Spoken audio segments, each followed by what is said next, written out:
और ये जबान नहीं फिसलती है, सोची समझी साजिश है, नहीं तो एक नहीं कई बार नहीं।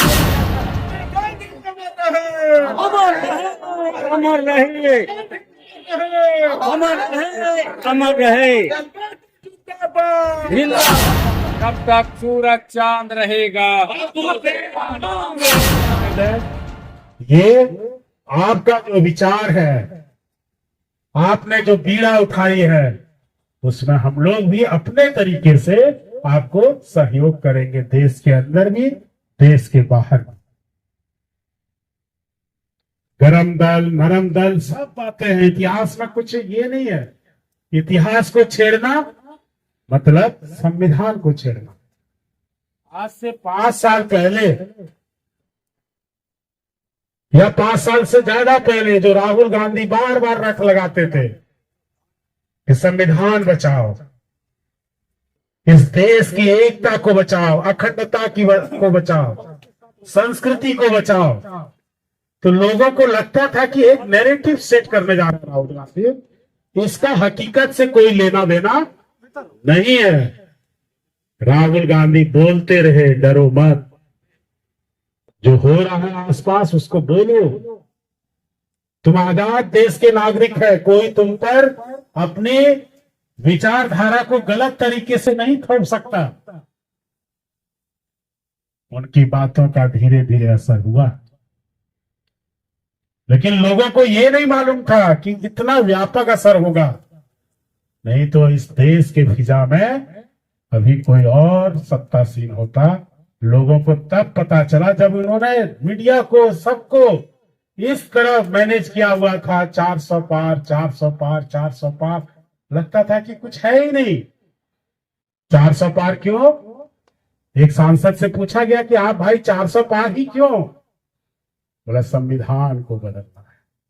तब लोगों को समझ में आया कि अरे तू राहुल गांधी सही बात बोल रहे हैं, ये अम्बेडकरवाद को मारना चाह रहे हैं, ये गांधीवाद को मिटाना चाह रहे हैं। नेहरू जैसे योद्धा कल हम नहीं होंगे, आप नहीं होंगे, कोई नहीं होगा जब 100 साल होगा,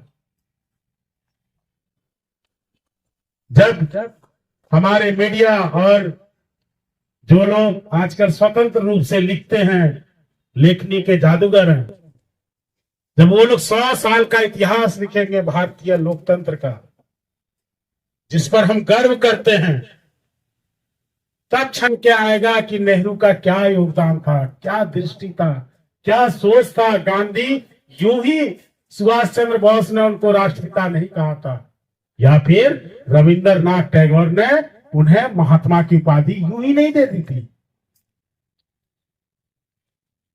बाबा साहब को ड्राफ्टिंग कमेटी का चेयरमैन यूं ही नहीं बनाया गया था। उस समय भी उनका सम्मान उतना ही था, उनको दिया गया था। आप अभी हाल में लोकसभा में एक डिबेट हुआ था, अब इन गड़े मुर्दे उखाड़ने वालों के डिबेट पर ज्यादा ध्यान मत दो। आपके नेता मुकुल वासनिक जो पूरे देश के नेता हैं, महाराष्ट्र के नेता हैं और दलित समुदाय से आते हैं, उनके डिबेट को सुनिएगा, तब आपको पता चलेगा कि नेहरू जी, गांधी जी, डॉक्टर राजेंद्र प्रसाद जी, इन लोगों के विचार बाबा साहब के बारे में क्या थे। बाबा साहब ने अपने भाषण में कहा था कि ड्राफ्टिंग कमेटी का मेंबर चुना जाना मेरे लिए आश्चर्य की बात थी। क्या तो मालूम कहा था ना, आप तो पढ़ते लिखते हैं, प्रशासनिक सेवा के पदाधिकारी हैं, और जब चुना जाना ही आश्चर्य की बात थी, और उस ड्राफ्टिंग कमेटी जिसमें बहुतायत सदस्य भारतीय राष्ट्रीय कांग्रेस के थे और अन्य सभाओं के थे, उन सब के बीच में जब बाबा साहब अम्बेडकर जी को चेयरमैन चुना गया, तो ये बोला, बाबा साहब खुद बोलते हैं कि ये तो और भी आश्चर्य, क्योंकि ये प्रासंगिक है, अभी पूरा देश इसको लेकर सड़कों पर है। तो आपको जानना चाहिए, आप जब गाड़ी में चलते हैं, रात में सोते हैं, तो आप अपने हाथ में तो मोबाइल, सबके हाथ में गूगल को सर्च तो देखिए, महात्मा गांधी का कांग्रेस, पंडित जवाहरलाल नेहरू का कांग्रेस, बाबा साहब भीमराव अम्बेडकर का कांग्रेस, नेताजी सुभाष चंद्र बोस का कांग्रेस, सरदार वल्लभ भाई पटेल का कांग्रेस, इंदिरा गांधी का कांग्रेस, लाल बहादुर शास्त्री का कांग्रेस, राजीव गांधी का कांग्रेस, मनमोहन सिंह का कांग्रेस, सीताराम केसरी का कांग्रेस, नरसिम्हा राव का कांग्रेस, और आज आदरणीय मल्लिकार्जुन खड़गे साहब का कांग्रेस। बहुत विचित्र विडंबनाओं से गुजरा है हमारा विचारधारा तिरंगा से मेल खाता। जो लोग तिरंगा को मिटाने का, बदलने का कोशिश करते हैं, जो लोग इस राष्ट्र को तोड़ने में अपना हित से देखना चाहते हैं, उनके खिलाफ हमारी लड़ाई कल भी जारी थी, आज भी जारी है और कल भी जारी रहेगा। उन विचारधारा के लोगों ने, उनके नेताओं ने जब गांधी जी को नहीं छोड़ा तो राहुल गांधी को कैसे छोड़ा? हमेशा मुद्दा से भटकाना इनका नीति रहा है कि जब जब लोग इनसे हिसाब मांगेंगे, महंगाई पर, बेरोजगारी पर, देश के बढ़ते हुए कर्ज पर, आर्थिक विकास के दर पर, गिरते हुए जीडीपी पर, तब ये लोग कुछ ऐसा षड्यंत्र करेंगे। और ये जबान नहीं फिसलती है, सोची समझी साजिश है, नहीं तो एक नहीं कई बार नहीं बोला जाता है। और आपको कौन सा इतना गुरूर साहब, यदि बुला ही गया था तो आप माफी नहीं मांग सकते, खेद नहीं व्यक्त कर सकते? आप उन महापुरुषों को मिटाने की हिम्मत मत करो। दिन आ रहा है, देश आपके नामो निशान को मिटा देगा। हत्या करने का दुस्साहस किया था गोडसे, उनको मानने वाले लोग आज ये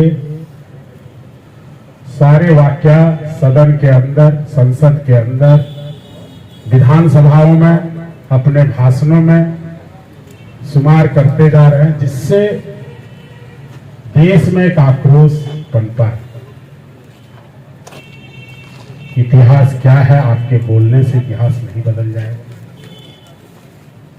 किसने क्या इस देश के लिए किया है, वो सब स्वर्ण अक्षरों में लिखा गया है। और ये बात और है, पूर्व जिला अध्यक्ष राजेंद्र दास जी, अर्जुन बाबू, आप सबका भी स्वागत है। किसने इस देश के लिए क्या किया, वो किसी से छिपा नहीं है। ये बात और है, जब कोई बयानबाजी इस देश के हित में नहीं होता, हमारे भावनाओं को आहत करता है, तो आजकल के पढ़े लिखे नौजवान मोबाइल के माध्यम से, डिबेट के माध्यम से इतिहास को जो नहीं जानते थे, जानने का प्रयास करते रहे। आज पूरा देश, इस बार संसद का सदन था, उसमें देश के एक बड़े सत्ता दल के नेता के द्वारा जिस तरह अंबेडकर साहब का अपमान किया गया, वो एक कड़ी है। गांधी, नेहरू, बाबा साहेब, और फिर न जाने किन पर उंगली उठाएंगे।